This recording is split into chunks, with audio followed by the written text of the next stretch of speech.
Hello, welcome back to my channel. My name is Eddie. If this is your first time here, please be sure to like, comment, and subscribe to the channel to let me know that you guys stopped by to hang out with me. I would greatly appreciate it. And without further ado, let's go ahead and get right into the content for today.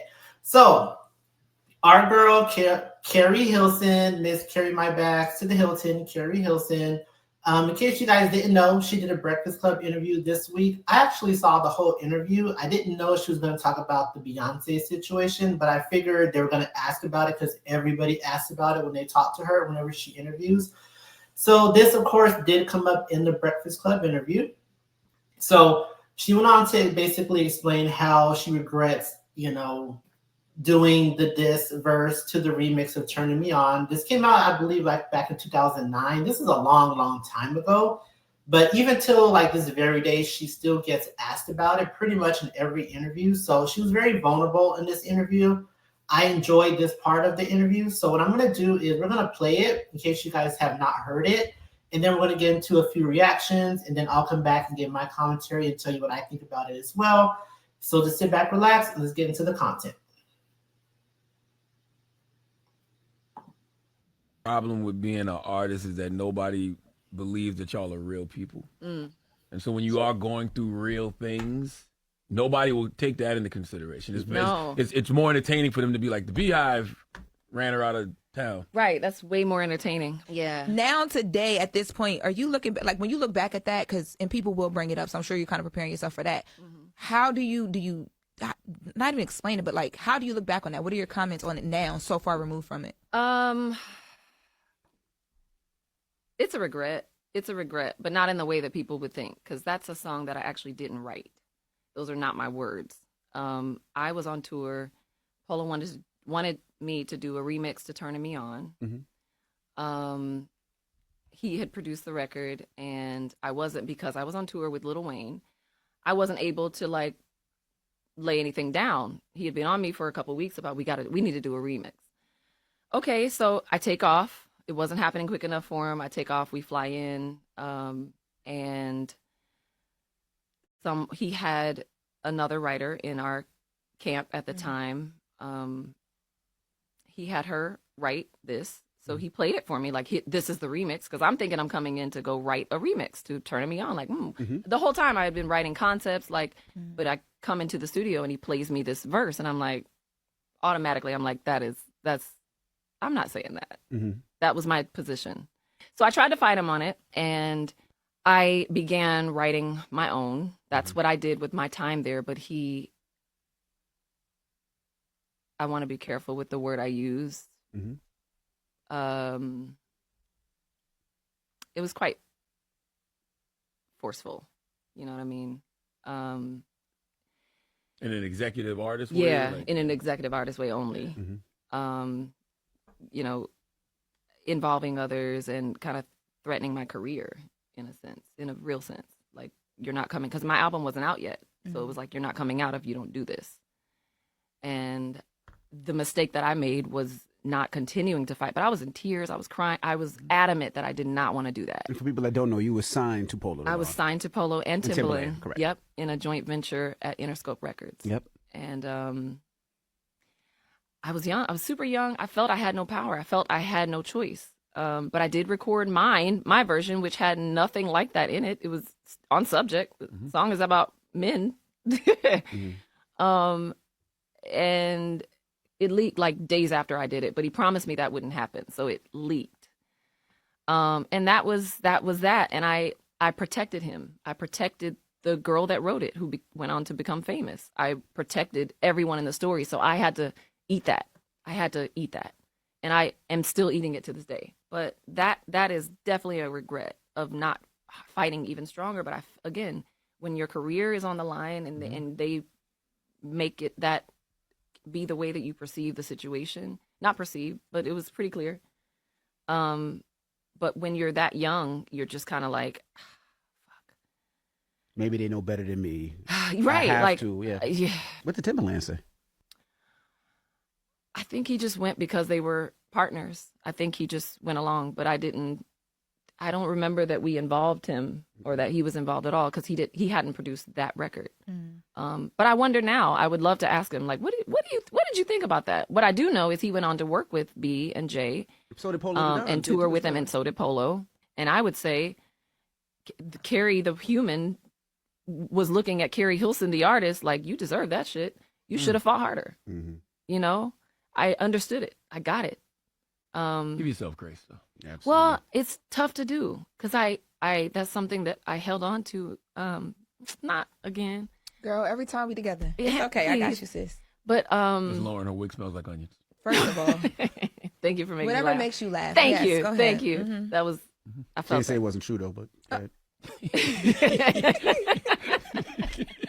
Y'all are crazy.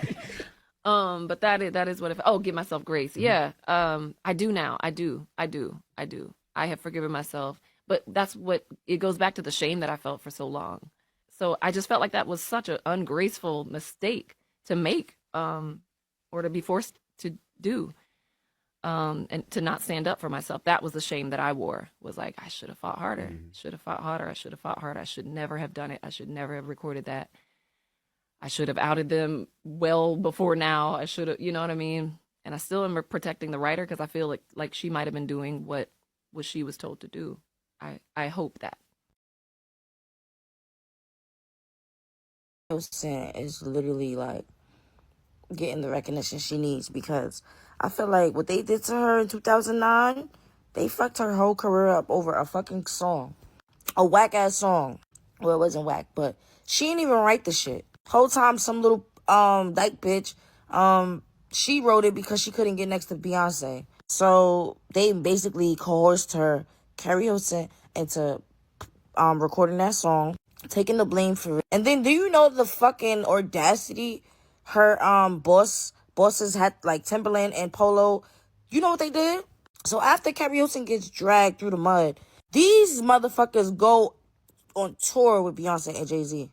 Like, what type of shit is that? That's so fucked up. And they let her take the fall for that. And they let the Beehive people really just, her fans really just, like, eat Keri Hilson up. Her career, all of that. Like, y'all know she was lit. Like, she was lit. 2008, 2009, all of that. She was lit. We was listening to Pretty Girl Rock on every radio station. I don't know if we can rewind back time and she's going to get the same type of recognition, because I feel like our generation, we know more about, but I just hope that she comes out with something and she gets her flowers. Before we go to bed, real quick. All right, here are my raggedy thoughts and opinions about the whole Keri Hilson, Esther Dean, Breakfast Club interview. So if you don't know, maybe about a couple years ago, between 15 years ago, Keri Hilson made a song called Turning Me On or Off. Here nor there, doesn't matter. You know the song I'm talking about. And turning me on, blah, blah, blah, whatever. So apparently they did a remix. And apparently within the remix, it said a lot of shady things towards, of course, Miss Beyonce herself. And I guess that was the straw that broke the camel's back and got her blackballed, so on and so forth. So, of course, she's on Breakfast Club. She's talking about that incident. She talks about how much she regretted, and said that, when she was writing the remix, and, there was a already famous songwriter in the studio. She was in there with Polo the Don as a producer, and apparently I'm trying to cut short to this whole thing. Long story short, he tried to hold her career over her head if she didn't do the work. She did it. Of course, she got blackballed. So this is her first time telling her the story and just kind of apologizing, whatever. But it all ended up working out because actually Esther Dean got into the comment section and actually agreed that she did write that line.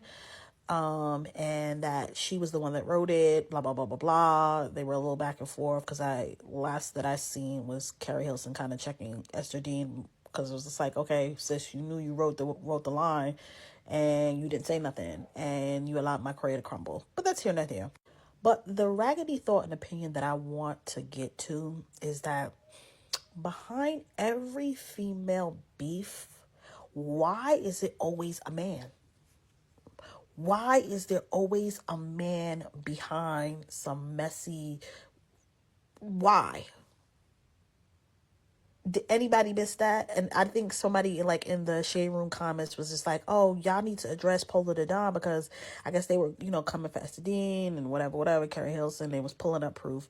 But I find it very funny that always behind some major women beef is always a man. Always a man in the background stirring up the pot. I don't know if it's just me. It's my regular thought and opinions. Ciao. Hilson interview, right? I thought it was over like a tweet. I ain't know it was over a song. Cause I ain't gonna lie, I ain't even hear nobody talk about that damn remix. I just knew about the one with her and Wayne only. I didn't even know. I went to go listen to it. I said, oh shit, I ain't never heard this before. I'm thinking everything is paused for her because of the tweet she said about Beyonce. Not some lyrics she said about Beyonce. Okay, so now I gotta catch up. Pulled, and it appears that Keri Keri may be a liar, but I don't know, you be the judge. But no, he didn't force me to do anything. I mean, it was a suggestion, and I told him, okay, I'll try it. I'll try it, and that was just it. He was like, I want it a little more fiery, and that's cool. That's cool with me. I speak my mind, and I make no apologies for it. So, it's a hot verse. I love the verse. So what is the truth, Keri? I ask you. What I'm going to say, my thoughts on it is, because that interview is old and around the time that she was probably promoting the single, I'm going to say that the power dynamic was still in play, so she was still taking the heat for the song. I am going to believe that she lied about that because she was probably still signed to that label and she didn't want to fuck up her career. However, I will say that you took it just a little bit too far. I get you not wanting to record the song. You said, I don't want to do it, but you had to do it. You was forced to do it, whatever. Everything that happened after that, subsequently, you were being shady at your own right. You refusing to talk about that magazine cover was shady. Apparently, they asked you to be her in your Pretty Girl Rock video. You declined to do that. That was shady. There were a lot of other things that were done shadiness, so your hands are not clean, Kermit. Also, everybody in the comments saying, oh, she already said this. She already said this. Do it look like I keep up with her? Do it look like I keep up with fucking Keri Hilson? Why would I know that she's already said this before? Maybe this is the first time she's actually said it on a major broadcast interview, not a YouTube one, but this is my first time hearing her say it. Even Lauren on the Breakfast Club said that this is her first time hearing her speak about this, and she's the fucking interviewer. So clearly she wasn't speaking about it loud enough. But I feel like since her stance has completely changed from when she first put out the song, when she said that she wasn't forced, to her being now saying that she is forced, I feel like she needs to clear up that old interview because people are not going to buy what you're selling. I mean, they wasn't going to buy it regardless, baby. I listened to it on the iPod.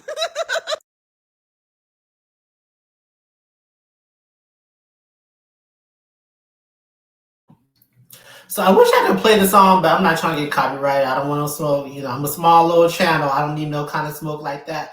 But here's the thing, Miss Keri. You trying to protect everybody in this situation has really caused you a great deal of harm in your own career, because pretty much everybody around you who had their hands in the pot when it comes to this whack diss, because it wasn't even that great. I'm just be real with you. That's why I wish I could play it. It wasn't even all that. So everybody that had their hands in the pot with this diss pretty much watched you take the fall. And I think that is just so trash. That is so trash to me. And I get her trying to protect everybody's image and everything like that, but what about yours? That's the thing. I don't understand that part. It's at what point are you going to consider yourself? Why are you protecting people who clearly lied to you? Okay, Polo said it's not going to leak, and then bam, it leaked. He pretty much just lied to your face, and you're still trying to protect him for what reason exactly? I don't understand. Esther, she came out, I guess, and said that, yes, she pretty much did write it, and then she later had penned an apology online, which it was okay, it is what it is, but my thing is this. Why did it take you 15 years to come out and say, hey, I wrote that? And that's what I'm talking about. Everybody's just watching her downfall and nobody wants to take any type of accountability for it. And I think that that's kind of sad.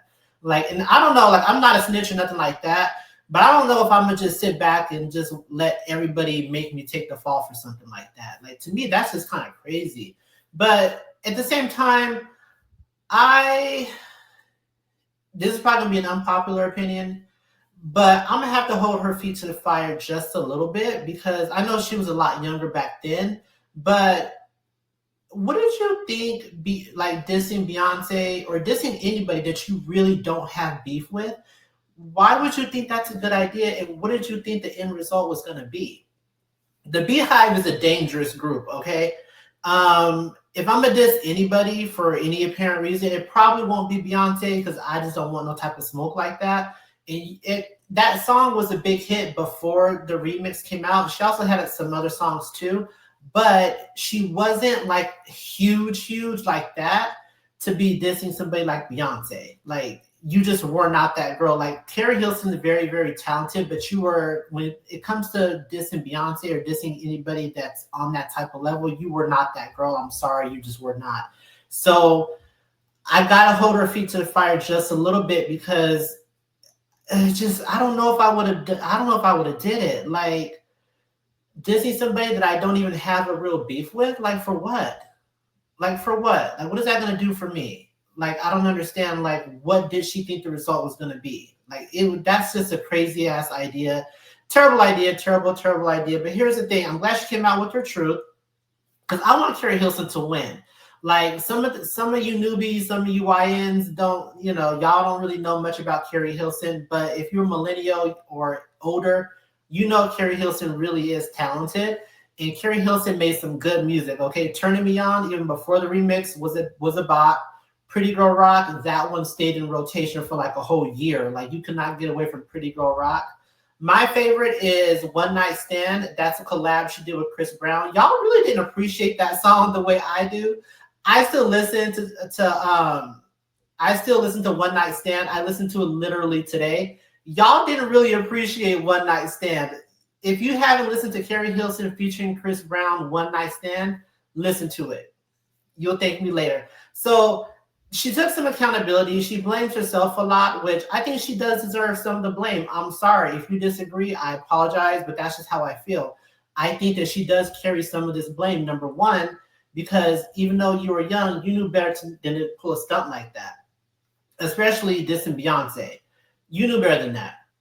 Do better, sis. Do better. Number two, you protected all these people for the latter part of 15 years. Please make it make sense. Like, I would have came out long ago and been like, yo, I know I sang on the track, but I ain't write that bullshit. Like, y'all not gonna drag me for filth. Listen, I ain't write that shit. That wasn't even me. I ain't gonna tell y'all who it is. Maybe I will, maybe I won't. But I'm telling y'all that wasn't me. That wasn't me. Keri Hilson, you gotta stand up for yourself. Like you cannot just let people walk over you like that. And Esther Dean, why did you let her take the fall for that long? Like you coming out now, but her career's already ruined. Like it's been ruined for like years and years and years. More than a decade it's been ruined. Keri Hilson really hasn't come out with anything, like literally nothing. And I think she's promoting some new music now. So I'm interested. I'm gonna support. I know I have to hold her feet to the fire just a little bit, but I'm gonna still support Keri Hilson because I don't think that she deserved everything that she got. I don't think she deserved it at all. She shouldn't have did what she did, but you also have to understand the industry is very cutthroat. And sometimes when you want your career to pop off, a lot of these girls will do anything that they can because you have to also remember this is before, TikTok, where a lot of the girlies are discovered now. They're discovered off of TikTok. This is before TikTok. Twitter wasn't even that big back then. I don't even know if Twitter was around in 2009. I know Facebook was, but I don't know about Twitter.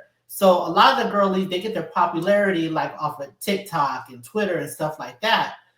Like Cardi B, she was popping online. Then she was on Love and Hip Hop. So before she came out with Bodak Yellow, Cardi B already had a huge following. But back then, you didn't have that. So Keri Hilson was trying to play the game with the politics of the label and, trying to get signed and everything like that. So she was up against a whole lot. So I'm gonna give her just a little bit of grace because I understand how that works. I'm from a time where the girls really had to have talent. They didn't, this is before, you got your talent based off of your jobs, like your lip fillers and your BBLs. Okay, in 2009, the BBL girlies, they didn't exist in 2009. In 2009, you had to have raw talent.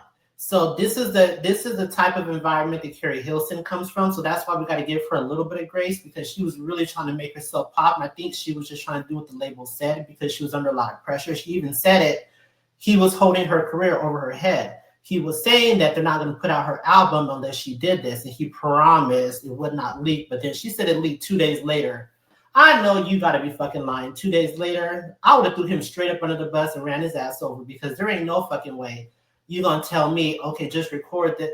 But see, that's another thing. If it's not going to leak and it's not going to come out, why record it?